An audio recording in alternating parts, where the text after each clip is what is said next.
IBC 24 की जनसंवाद यात्रा धार पहुंच चुकी है और अब बात करेंगे मेक इन एमपी की। कितनी तेजी से मध्य प्रदेश में रफ्तार पकड़ी है विकास की, और इन सभी चर्चाओं को लेकर, इन मुद्दों पर चर्चाओं को लेकर हम बात करेंगे मध्य प्रदेश शासन में मंत्री राज्यवर्धन सिंह दत्तीगांव जी। मैं उनसे निवेदन करता हूं कि वे मंच पर आएं और मंच पर आकर अपना स्थान ग्रहण करें। मध्य प्रदेश विकास को लेकर काफी सारी बहारों की बात की जाती है, कई सारे विकास कार्य हुए हैं। ऐसे में अब जिम्मेदारों से हम सीधे सवाल लेंगे और हमारे साथी एंकर जो इस प्रोग्राम को होस्ट करेंगे, राहुल सौमित्र जी से मैं आग्रह करूंगा कि वे आएं और इस पूरे सेशन को आगे बढ़ाएं। यह सेशन जो होने वाला है काफी महत्वपूर्ण है मध्य प्रदेश के दृष्टिकोण से, और Madhya Pradesh make in MP की अगर हम बात करें तो Rahul Saumitra, over to you. अब आप संभालें।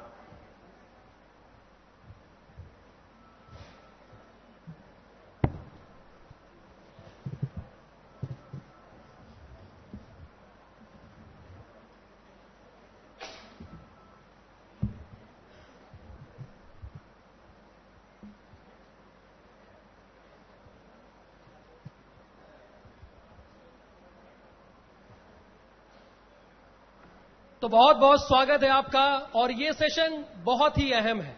अहम इसलिए है कि जरा याद कीजिए वो दौर जब made in Italy, made in Japan, made in USA देखा करते थे। उसके बाद एक दौर आया मेड इन इंडिया आप देखा करते थे। बड़ी खुशी होती थी कि अगर किसी प्रोडक्ट में मेड इन इंडिया लिखा रहता था। तो ये सेशन हमने रखा है मेक इन एमपी।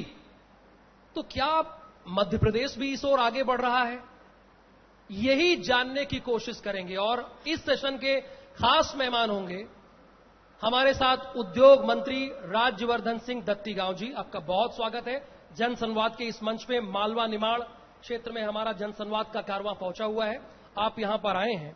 तो सबसे पहले राज्यवर्धन जी, जो मन में सवाल उठता है जनता के मन में कि मेक इन एमपी को लेकर आप कितना आगे बढ़े हैं इन 3 वर्षों की अगर बात की जाए, कहां तक ले जा पाए? चूंकि आप एक ऐसे उद्योग मंत्री भी हैं जिसके कार्यकाल में सबसे ज्यादा इन्वेस्टर समिट में इन्वेस्ट हुआ। पहले तो धन्यवाद, आपने ये अवसर प्रदान किया, आमंत्रित किया। बिल्कुल सही है और जवाबदेही है शासन की जनता के प्रति, और इस समय तो बिल्कुल है। इसमें असल में इसको हमको कंपैरेटिव तौर पे देखना चाहिए। बिल्कुल। एक जमाना हुआ करता था जब मध्य प्रदेश में कोई आना नहीं चाहता था।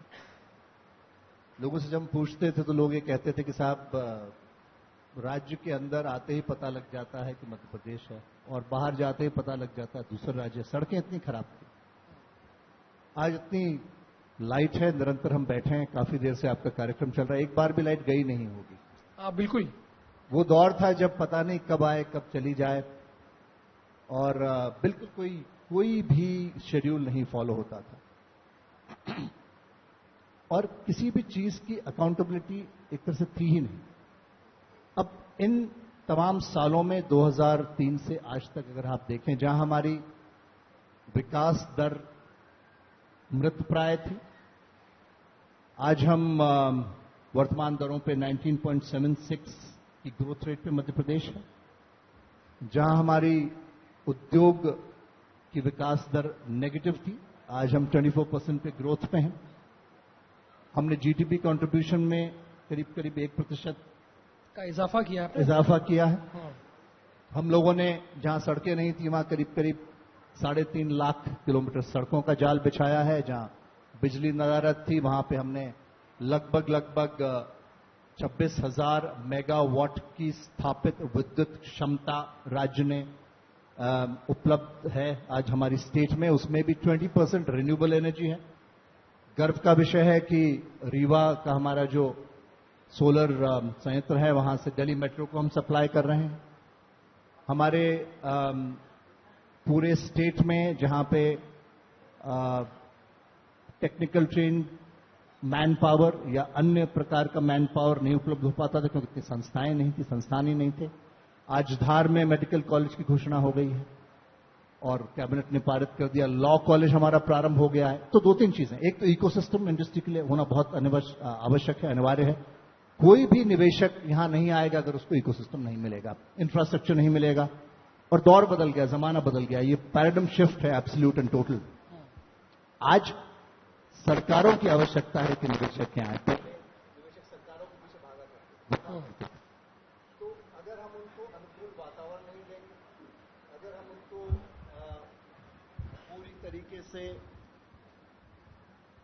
उनको पूरी तरीके से सूटेबल एनवायरनमेंट नहीं देंगे तो कोई इंडस्ट्री नहीं आएगी। और इसी का परिणाम है कि भाजपा शासन में वो इकोसिस्टम मिला। इंदौर में हमने जीआईएस रखी।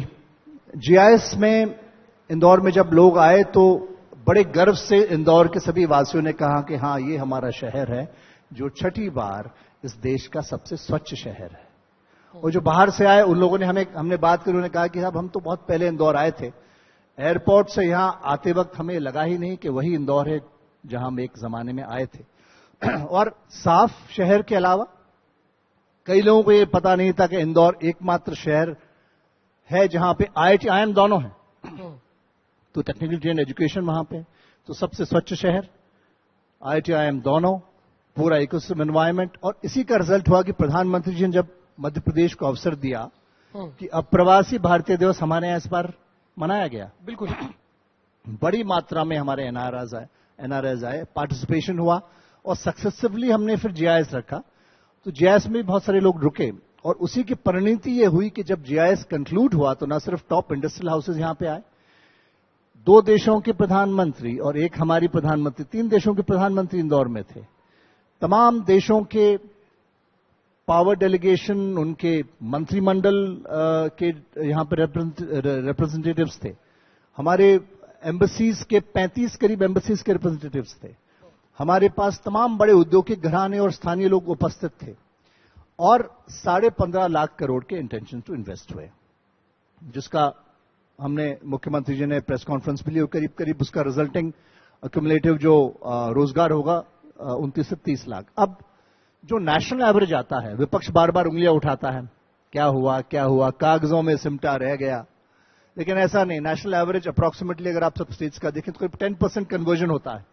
जो इन्वेस्टमेंट नीड्स होती है उनका अल्टीमेटली कन्वर्ट जो होता है। हमने ऑलरेडी करीब 2 लाख करोड़ धरातल पे हमारा इन्वेस्टमेंट ये वर्क कर रहा है। 6 महीने की बात करें, मैं उसी की उम्मीद, आप विपक्ष की बात कर रहे हैं लेकिन युवाओं से बहुत आपको उम्मीद है जी। जब आपने 29 लाख की बात कही कि भाई अब जाहिर सी बात है अगर 29 लाख लोगों को रोजगार मिलता है जी, और 6 महीने बाद ये आपका पहला इंटरव्यू है जी, तो धरातल पर कितना दिख रहा है वो मध्य प्रदेश की जनता को और युवाओं को आप बताइए। वही मैं बता रहा हूं। तो हम अगर 15.5 लाख करोड़ का इंटेंशन टू इन्वेस्ट कमिटेड, उसमें से कन्वर्जन मैं आपको बता रहा हूं, तो ये आपका काफी हेल्दी टोटल है। ये आपका 15 से 20% के बीच है, जो नेशनल एवरेज से अधिक है। और अभी हमें समय इतना नहीं हुआ है। हालांकि ये भी बड़ा प्रश्न चिन्ह लगा था उस वक्त कि अभी चुनाव का साल है, आप जीआईएस कर रहे हैं, कौन आएगा, कितना विश्वास इंडस्ट्रियलिस्ट आपके मध्य प्रदेश की सरकार में जताएंगे।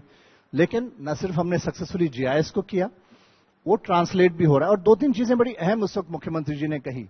एक तो उन्होंने कहा कि हम 3 साल तक छूट देंगे। जो लाइसेंस राज का भय व्याप्त रहता है उद्यमियों में, उद्योगपतियों में, न्यूसेंस एलिमेंट कई बार क्रिएट हो जाता है उसकी वजह से। वो चेक एंड बैलेंस के लिए सिस्टम है लेकिन उसका दुरुपयोग कहीं कहीं होता है। उसकी वजह से ये एक कॉन्फिडेंस बिल्डिंग स्टेप उन्होंने लिया कि हम हमारे निवेशकों पे भरोसा कर रहे हैं, हम उन पे ट्रस्ट कर रहे हैं और हम ये उन पे सेल्फ डिसिप्लिन उन पे छोड़ रहे हैं कि आप सबका पालन करेंगे, प्रिकॉशंस का, नॉर्म्स एंड कंडीशंस का। उसके बाद एक और उन्होंने चीज कही, मे आई हेल्प यू के नाम से पोर्टल पे उन्होंने सेक्शन दिया कि अगर किसी को कोई परेशानी, दिक्कत आ रही है तो आप उस पे जाएं वेब पे और अपनी पॉइंट्स और प्रॉब्लम्स रखें। उसको सीएम साहब ने भी हफ्ते में एक बार उस पर चेक करने की बात कही और उससे भी फर्क पड़ा। हर सोमवार मुख्यमंत्री जी खुद इन्वेस्टर्स और इंडस्ट्रियलिस्ट जो इंटरेस्टेड है मध्य प्रदेश में, उनसे खुद मिलते हैं। ये प्रक्रिया अभी भी जारी है? ये प्रक्रिया अभी भी जारी है लगातार। ये लगातार सोमवार को, हर सोमवार आपका भी कोई उद्योगपति मित्र अगर आके निवेश करना चाहे और मुख्यमंत्री से मिलना चाहे तो सोमवार को उनसे मिल सकता है। तो अच्छा, अभी 15 लाख करोड़ का जो आपने इन्वेस्टमेंट की बात कर रहे थे, उसमें अभी 6 महीने तक मैं मानूं कि आप बहुत जिम्मेदारी के साथ कह रहे हैं कि 2 लाख करोड़ का इन्वेस्टमेंट मध्य प्रदेश में हो गया है। ये ट्रांसलेट हो रहा है जी। अच्छा, ये इतना हो गया है। क्योंकि राज्यवर्धन जी, आपने उद्योगपतियों को बहुत छूट दे दी है। देखिए, सिंगल विंडो सिस्टम की बात हो, ईज ऑफ डूइंग की बात हो, डीम्ड परमिशन की बात हो, तो जब इतनी छूट दी गई है और आप कह रहे हैं कि तीन साल आप उन्हें डिस्टर्ब भी नहीं करेंगे, तो युवाओं की बात तो होगी, रोजगार तो हमेशा रहेगा ना, रोजगार तो युवाओं को मिलेगा ना, कि ये भी नहीं कि वो कहीं बाहर से रख रहे हैं लोगों को। इसमें इतना तो हस्तक्षेप होना चाहिए कि स्थानीय लोगों का, जैसे मान लीजिए कि मालवा निमाड़ में कोई उद्योग लगा रहा है, तो मालवा निमाड़ के लोगों को तवज्जो मिलेगी या नहीं? जी बिल्कुल मिलेगी। मैं बहुत स्पष्ट करना चाहता हूं आपके चैनल के माध्यम से सभी हमारे दर्शकों को, मध्य प्रदेश में ये नियम है कि 70% जो उद्योग में लोगों को रोजगार दिया जाना मध्य प्रदेश के निवासी ही होंगे। बिल्कुल। अब होता क्या है, जैसे मैं मेरे क्षेत्र का उदाहरण दो, हमारे कुछ मित्र भी मिलके गए होंगे आपसे। वंडर सीमेंट एक लगी है खेरबास के वहां, और 2-3 फैक्ट्री झील वहां पे आ रही है छायन में। तो होता क्या है कि जिस गांव में वो लगी है, उस गांव का हर एक आदमी सोचता है कि हमको सबको वहां पे उसी जगह रोजगार मिल जाए। लेकिन इसमें एक एस्पेक्ट ये आता है कि आपका मानव संसाधन कितना विकसित है, किस स्तर पे स्किल्ड है, सेमी स्किल्ड है, पूरा निश स्पेशलाइज्ड है। तो हमें यहां पे ये सुनिश्चित करना पड़ेगा कि जो हमारे स्थानीय युवा हैं या बच्चे हैं, उनको हम स्किल करें। स्किल इंडिया प्रधानमंत्री जी ने भी एक कैंपेन चला रखा है। हम उसी दिशा में आगे बढ़ते हुए, हमारे मुख्यमंत्री जी ने अभी युवाओं को एक नई दिशा देते हुए, शायद संभवतः पहला राज्य मध्य प्रदेश होगा जहां सीखो कमाओ मुख्यमंत्री योजना मध्य प्रदेश में उन्होंने लॉन्च करी। बहुत सीधा सा उसका मापदंड बनाया कि जो उद्यमी या उद्योग यहां पे हैं, उनका मान लीजिए 100 रोजगार प्रोवाइड कर रहे हैं वो, या 1000 कर रहे हैं, उसका 15% उनकी तरफ से कमिटमेंट है कि आपको स्किल एम्पावर करना पड़ेगा। तो उस 15% को उनको, वो बच्चे किसी भी श्रेणी में, कुछ कैटेगरीज बनाई गई हैं, 8वीं पास है, 10वीं है, 12वीं है, तो 8000, 10,000, 12,000 वो स्लॉट्स करके, तो ना सिर्फ सीखेगा बच्चा वहां पे, उसको उस वक्त पैसा भी मिलेगा। तो लर्न एंड अर्न हो गया। तो उससे धीरे धीरे क्या होगा कि हमारे पास यही industry ready man power available होगा। मां के पेट से तो कोई सीख के जन्मता नहीं है, जाहिर सी बात है, हमको सबको सीखना पड़ता है। तो ये एक हम चुनौती स्वीकार कर रहे हैं। हमारी जो ITIs हैं या दूसरे प्राइवेट इंस्टीट्यूशंस हैं, हम इंडस्ट्री को ये भी कह रहे हैं कि आप CSR में एक और अपना कर्तव्य समाज के, प्रदेश और देश के प्रति निर्वाह करें कि कुछ हमारे जो ITIs हैं, जो गवर्नमेंट ओन्ड ITIs हैं, हम उनको एक सेमेस्टर दे रहे हैं। 6 सेमेस्टर आप ले लीजिए और आपका स्पेसिफिक जो रिक्वायरमेंट आपकी इंडस्ट्री का है उसके हिसाब से उनको ट्रेन करिए, ताकि आप उनको वहां से सीधे ले पाएं। कैंपस प्लेसमेंट जैसे बड़े बड़े इंस्टीट्यूट्स में होता है, कॉलेज में होता है। तो हमारा प्रयास है कि इनके माध्यम से डायरेक्टली उनको, तो वहां जो पढ़ रहे हैं बच्चे, उनको रोजगार भी मिलेगा और उद्योग और इंडस्ट्री को सहूलियत होगी कि उनके मन माफिक उस समय सीमा में उनको वो मानव संसाधन तैयार मिलेगा। बिल्कुल, बहुत जाहिर सी बात है आप ये कह रहे हैं। लेकिन सबसे अहम सवाल ये है, और ये उठ खड़ा होता है कि जो आप उद्योग मंत्री हैं, जैसे आप किसानों को ले लीजिए, आप मालवा निमाड़ चले जाइए, यहां पे केले की खेती, कपास की खेती, या जो लोग किसान अपनी खेती करते हैं, उसे आगे बढ़ाने के लिए एक उद्योग मंत्री के तौर पर आप क्या कर रहे हैं? देखिए, आप भी जान रहे हैं धरातल पर किसान को लागत नहीं मिल पा रही है। आज की रेट में देखिए सब्जियां बहुत महंगी है, इसका फायदा कोई और उठा रहा है, किसान नहीं आ रहे हैं। तो इसको, किसान को कैसे उद्योग से जोड़ा जाए, इसके लिए सरकार क्या कर रही है और आप क्या कर रहे हैं? देखिए, होता क्या है कि MRP, MSP, तमाम बातें, सपोर्ट प्राइसेस की भी बातें होती हैं, पर अक्सर जो बाजार होता है वो आवक जावक पे नियंत्रित होता है, भाव उतार चढ़ाव उसी पे लेता है। हम सब समझते हैं, यथार्थ है। तो कुछ और कहने या न कहने से ये बदलता नहीं है और सदियों से चला आ रहा है और आगे भी काफी हद तक ये चलता रहेगा। लेकिन हमें करना ये चाहिए, जैसे एक योजना प्रधानमंत्री ने चलाई, एक जिला एक उत्पाद, 1 डिस्ट्रिक्ट 1 प्रोडक्ट, 1 डिस्ट्रिक्ट 1 प्रोडक्ट, ठीक है। उसके अंतर्गत हमने ये देखा कि धार में उदाहरण के तौर पे बाघ प्रिंट हमारा बहुत फेमस है और अच्छा चलता है, तो बाघ प्रिंट को हमने आगे लिया, ठीक है, और बाघ प्रिंट को और डेवलप करके हमने कहा चलो उसको आगे बढ़ाते हैं। मध्य प्रदेश का एक बड़ा एडवांटेज, आपने बहुत सही कहा, कि हमारे पास 11-12 क्लाइमेटिक जोन इस स्टेट में हैं, जो प्रकृति के देन और ईश्वर का हमें वरदान है। अब इसका मतलब है कि प्याज से लेके, लहसुन से लेके, टमाटर, मिर्ची, गेहूं, चना, सोयाबीन सब हमारे यहाँ उगता है, स्ट्रॉबेरी भी हमारे यहाँ पे है। तो इंडस्ट्री का लिंकअप फार्मर से कराना बहुत इंपॉर्टेंट है। इसमें बीच की कड़ी बाहर हो जाती है। जैसे उदाहरण, मेरे क्षेत्र में सोया प्लांट लग रहा है, देश के सबसे बड़ा प्लांट है वो। अब जब वो आने लगे, छत्तीसगढ़ में बड़ा उनका अच्छा चल रहा है, लेटेस्ट टेक्नोलॉजी से वो करेंगे। तो हमने उनसे पूछा कि आप तो इंडस्ट्री लगाओगे, रोजगार 5-7 हजार का जो भी आप दोगे प्रत्यक्ष, वो एक पहलू है, किसान को क्या लाभ होगा। तो उन्होंने कहा कि साहब आपका जिला छोड़िए, आसपास के कई जिलों की सोयाबीन कम पड़ जाएगी, तो हम सोयाबीन लेंगे, इतना हमारा वहां पे इनपुट है। और दूसरा, हम 24 घंटे में उसको पेमेंट भी करेंगे, और पेमेंट का भाव भी बेहतर होगा, क्योंकि बीच का आड़तिया जो एजेंट है उसका पूरा चैनल बाहर हो रहा है। तो किसान को बेहतर दाम मिलेगा, निश्चित समय सीमा में मिलेगा। और उसके आगे मैंने और उनसे कमिटमेंट लिया, तो उन्होंने कहा कि हमारा जो प्रोडक्ट यहां बनेगा सोयाबीन का, उदाहरणतः तेल, ठीक है, तो वो तेल भी हम उसको, जो फार्मर हमसे इंटरेक्शन कर रहा है, जो हमसे लेन देन कर रहा है, उसको वो भी हम बेसिक प्राइस पे देंगे, तो वो भी उसको 20-30 रुपए सस्ता मिलेगा। तो वो सोया प्रोडक्ट्स जो वैल्यू एडिशन करके इंडस्ट्री के बाहर निकलेगा, वो भी उसको बेस प्राइस पे मिल जाएगा। वो जो सोयाबीन दे रहा है उसका भाव भी बेहतर मिलेगा और पैसा भी उसको समय पे मिलेगा। मेगा इंडस्ट्रियल पार्क पीएम मित्रा देश में 7। प्रधानमंत्री जी का हम आभार व्यक्त करते हैं मध्य प्रदेश की ओर से कि उन्होंने मध्य प्रदेश को दिया, मध्य प्रदेश में ही हमें धार में दिया। अब ये जो पार्क बनने जा रहा है, इससे जो कपास के उत्पादक हमारे हैं, उनको जब गंधवानी में अभी पीयूष गोयल जी आए थे, तो हमने कुछ फार्मर्स से डायरेक्टली इंटरेक्शन इंडस्ट्रीज का कराया। तो वो एक फैसिलिटेशन का प्लेटफॉर्म बना। नीमाड़, मालवा, ये झाबुआ और हमारा मेरे गांव से लेकर पूरा इधर का बेल्ट कपास बहुत उगता था। अभी डीसीएच कॉटन में, बदनावर में कॉटन जो सेंटर है, वो सबसे ज्यादा प्रोक्योरमेंट उसका होता है। तो वहां भी उनको फायदा होगा। उनको पहले से पता होगा कि हम इतनी कपास उगाएंगे, सारी यहां बिक जाएगी। कपास का रकबा हमारे यहां धीरे धीरे कम हो गया था, वो भी और बढ़ेगा। पहले से प्राइसेस तय हो सकती हैं दोनों के बीच में बैठ के। तो एक तो उसको पता है कितना उगाऊंगा बिक जाएगा, कहां बिकेगा, मोटा मोटा किस दाम पे बिकेगा, वो उसको लाभ होगा। और दूसरा, हम ये सुनिश्चित कर रहे हैं, वहां अधिकांश जमीन भी सरकारी है, बंजर पथरीली जमीन है, हम उपजाऊ जमीन भी किसी की नहीं ले रहे।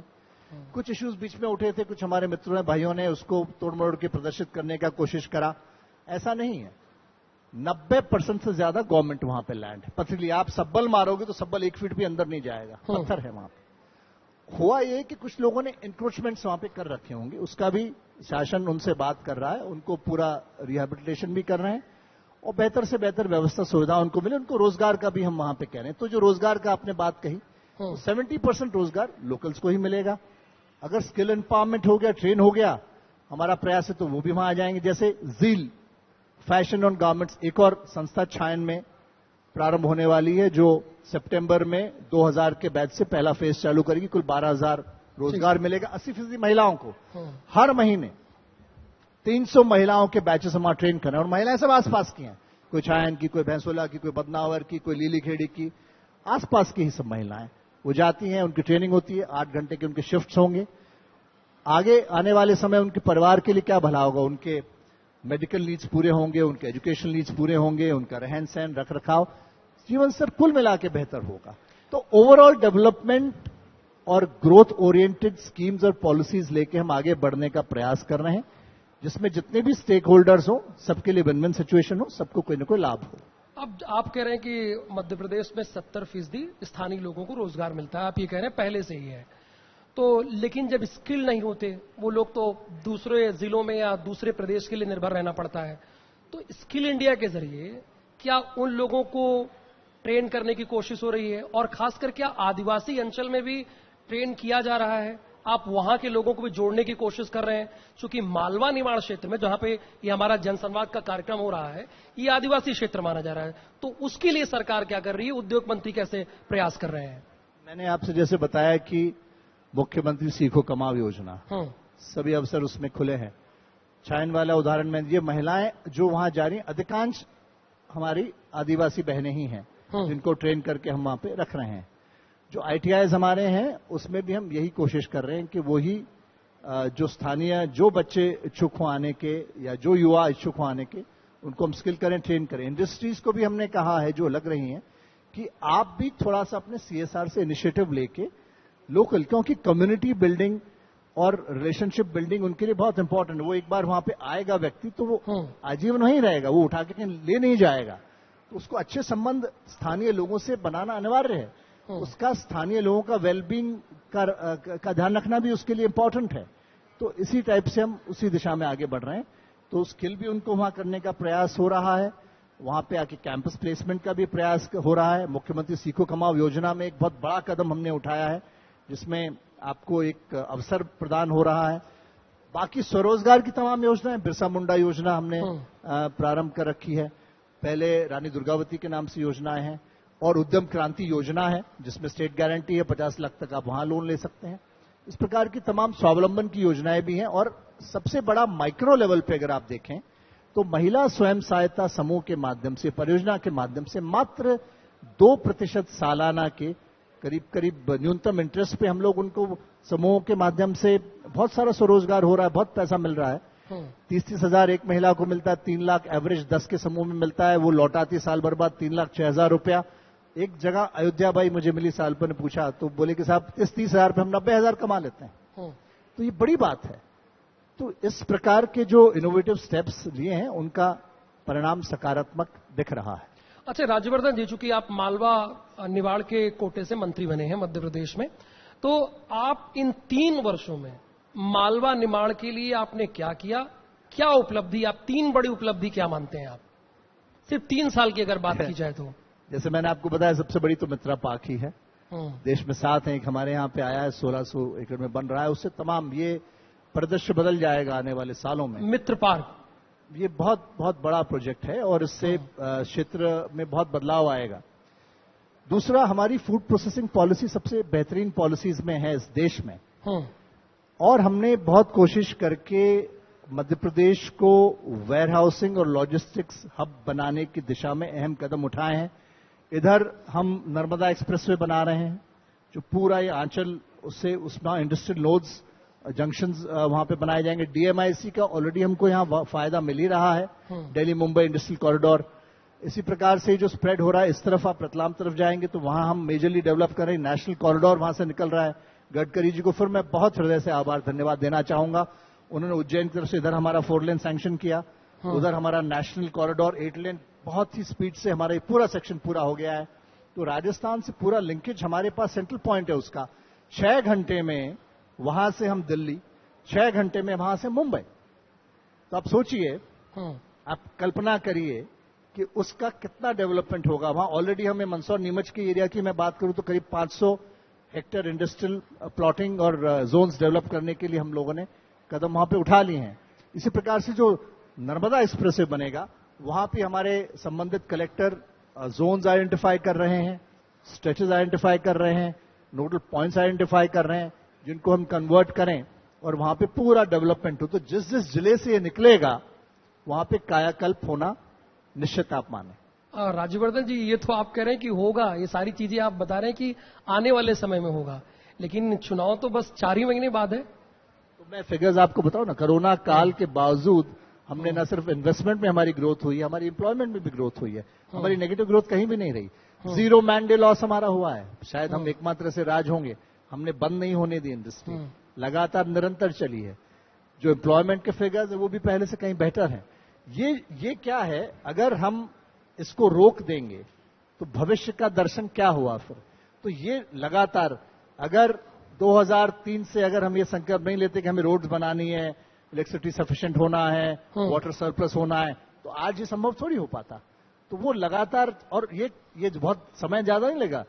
नेशनल कॉरिडोर कंप्लीट हो गया है हमारा। इसमें संभवतः प्रधानमंत्री जी 1-8 महीने में आके उसका गडकरी जी के साथ शुभारंभ से पहले। जी बिल्कुल, आप भी सहभागी बनेंगे उसके, तो इसका रिजल्ट आपको दिखेगा। अच्छा, बेरोजगारी पे बहुत सवाल उठता है, हालांकि आप उद्योग मंत्री हैं, कमिटमेंट भी आपकी तरफ से किया गया था कि 29 लाख लोगों को रोजगार मिलेगा। जैसे आपने शुरुआत में कहा, इस इंटरव्यू की शुरुआत में आपने कहा कि 2 लाख करोड़ का इन्वेस्टमेंट यहां प्रोसेस में है। तो कितने, आप ये बता सकते हैं कि कितने लोगों को अब तक रोजगार मिला होगा?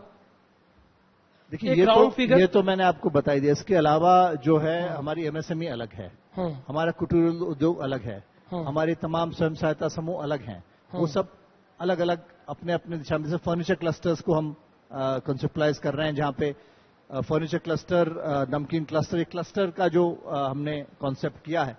अब फर्नीचर क्लस्टर जब पूरा आपका डेवलप हो जाएगा तो आईके जैसी कंपनी जो फर्नीचर बनाता है उसके 50% कॉस्ट में फर्नीचर आपको यहां पे दे पाएंगे। नमकीन क्लस्टर रतलाम में हमने उसको कॉन्सेप्टलाइज किया है। महिला उद्यमों के लिए आगे होकर मुख्यमंत्री जी ने कहा हमें इस पे बैकअप सपोर्ट कुछ करना है। एक जोन हमने आइडेंटिफाई करके महिला उद्यमों के लिए पीथमपुर में वो रिजर्व करी है। डिकी, जिसके 2-3 अभी सम्मेलन हुए हैं, भोपाल में भी। SC/ST हमारे एंटरप्रेन्योर्स और उद्यमी अगर आना चाहें उनके लिए अलग से हम फैसिलिटेशन कर रहे हैं। ईवी जोन हम अलग बना रहे हैं। तो स्पेसिफिक जोन्स बना के हम अलग अलग जगह जहां टैप हो सके अपॉर्चुनिटी, वहां उसको टैप करके वहीं एम्प्लॉयमेंट क्रिएशन का पूरा कॉन्सेप्ट है। माइक्रो लेवल पे हम लोग लैंड बैंक क्रिएट करने की कोशिश करें। हर तहसील लेवल पे हम प्रयास कर रहे हैं कि कुछ भी 100, 200, 400 एकड़ का हमारे पास उपलब्ध लैंड बैंक रेडी होता गया है कि आदमी आता है, देखता है, फिर उसे समय लगता है, तो व्यर्थ वो समय चला जाता है। अगर आपके पास ऑलरेडी लैंड बैंक है तो हाँ, ये इंडस्ट्रियल जोन है, आदमी आएगा, देखेगा, स्थानीय उद्यमी भी प्रयास करेगा तो वो भी वहां स्टार्ट कर सकता है। तो ये सब जो ईज ऑफ डूइंग बिजनेस का आपने एक मेंशन किया था, सबसे इंपॉर्टेंट है। ये नहीं होगी तो इकोसिस्टम नहीं होगा, एनवायरमेंट नहीं होगा। तो इसका अक्यूमुलेटिव है कि ये ट्रांसलेट होता है अल्टीमेटली एम्प्लॉयमेंट में। आप बार बार लैंड का बात करते हैं, लैंड बैंक है, 2 लाख एकड़ की बात करते हैं, कहते हैं कि हमारा टारगेट है कि 20 लाख एकड़ किया जाएगा। तो जो मध्य प्रदेश की खूबसूरती है वो भी तो इससे प्रभावित होगी, उसके लिए क्या कर रहे हैं? नहीं, प्रभावित नहीं होगी। देखिए, जहां बंजर जमीनें पड़ी हैं या खाली जमीनें पड़ी हैं, उस पे होता क्या है, अतिक्रमण ही होता है। तो बेसिकली उन जमीनों को चिन्हित किया जा रहा है, उन्हीं जमीनों को, शासकीय जमीनों को। हमारा प्रयास है कि शासकीय जमीनों को ही अधिकांश हम करें। हाँ, होता क्या है कि कहीं कहीं बीच में कुछ स्पॉट्स आ जाते हैं, एक टुकड़ा यहां आ गया, एक टुकड़ा आ गया, ऐसा होता है कई बार। एकदम एक साथ एक चक टुकड़ा कई बार नहीं मिलता। उस परिस्थिति में फिर एक्वायरिंग की तरफ हम लोग बढ़ते हैं। अच्छा, ये बताइए कि मालवा निमाड़ में जनता आपको ही क्यों चुने, इसके पीछे क्या रीजन है? पिछली बार तो आपको कड़ी टक्कर मिली थी। बहुत सारे तो कारण मैंने आपको बता दिए। देखिए, जहां कुछ था नहीं, आज वहां हरियाली है। आप उस बहन को पूछिए जो आपदा विपदा की घड़ी में अपने कंगन गिरवी रखाती थी, चक्रवर्ती ब्याज लगता था और बाद में शायद कभी वापस ले नहीं आ पाती थी। आज उस बहन को हर महीने खाते में पैसा मिल रहा है, उस परिवार को हर महीने खाद्यान्न पर्ची मिल रही है, उस परिवार में कोई बेटी जन्म ले तो लखपति जन्म लेती है, उसको गांव से गांव साइकिल मिलती है, टॉपर होती है तो उसको लैपटॉप मिलता है, शादी लायक होती है तो मुख्यमंत्री कन्यादान में 50,000 रुपया उसको मिलता है।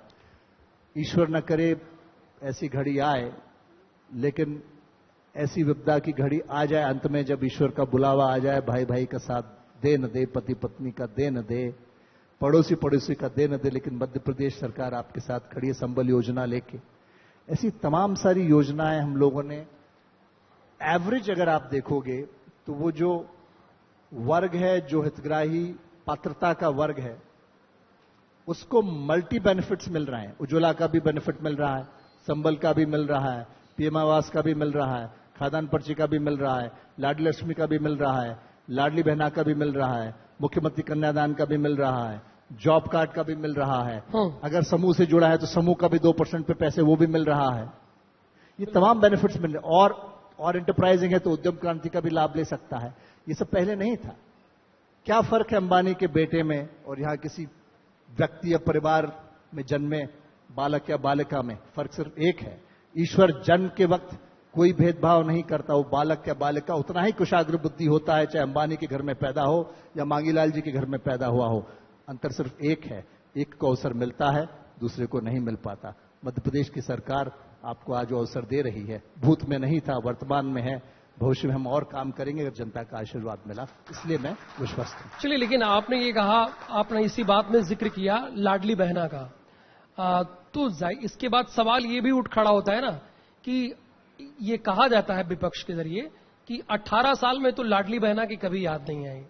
अब जब चुनाव रह गया, एन वक्त पर 5 महीने पहले आपने इस योजना को लॉन्च कर दिया, तो वो कह रहे हैं कि हमने भी हिमाचल में और कर्नाटका में करके दिखाया, हम भी नारी का सम्मान करेंगे।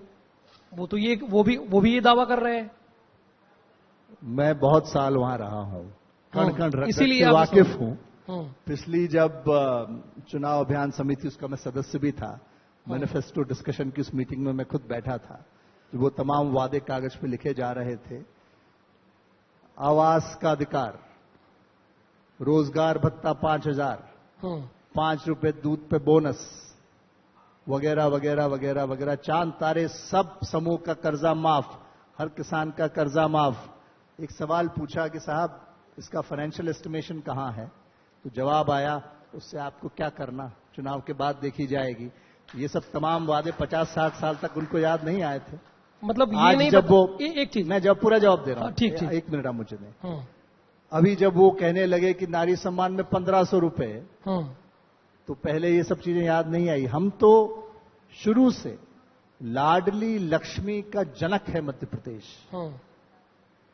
ये आज से नहीं, जब से शिवराज सिंह जी आए वो इस बात पे निरंतर चिंतन मनन और कार्य कर रहे हैं। लिंगानुपात क्या हुआ करता था पहले और आज क्या है, बिल्कुल ये मेहनत है।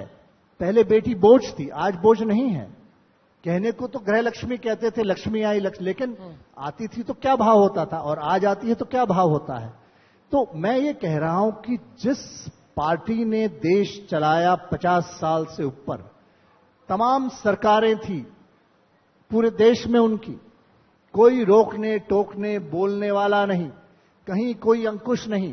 तो गरीबी हटाओ के नारे पे ही कई साल सरकारों में आते रहे। हमने सामाजिक सुरक्षा वास्तविकता में प्रदान करी मध्य प्रदेश में, जिस बात की कल्पना आज से 10-20 साल पहले कोई नहीं करता था। अमेरिका और यूरोप में बच्चा पैदा होता है तो उसको आवश्यक नहीं कि काम करना पड़े, उसको इतना भत्ता मिलता है कि वो अपनी जीविका निकाल लेता है। हम मध्य प्रदेश में उस दिशा में बढ़ रहे हैं। आज 50-60 हजार रुपया एक परिवार को साल का मिलता है। इससे बड़ी सामाजिक सुरक्षा क्या होगी। हम दे रहे हैं, इन्होंने तो कहा लेकिन दिया नहीं, हम तो दे रहे हैं। और मुख्यमंत्री जी ने कहा है जैसे जैसे हमारी आर्थिक व्यवस्था संसाधन और बढ़ेंगे हम उसको और बढ़ाएंगे। भाई अंत्योदय के भाव से राष्ट्र निर्माण का ध्येय हमारी पार्टी का है, और हमें मानते हैं कि प्रथम अधिकार शासकीय संसाधनों पे उस व्यक्ति का है जो अभावों में है, अंतिम पंक्ति में, क्योंकि उसको मुख्य धारा में लाना है। मुख्य धारा में लाओगे तभी हमारी जीडीपी बढ़ेगी।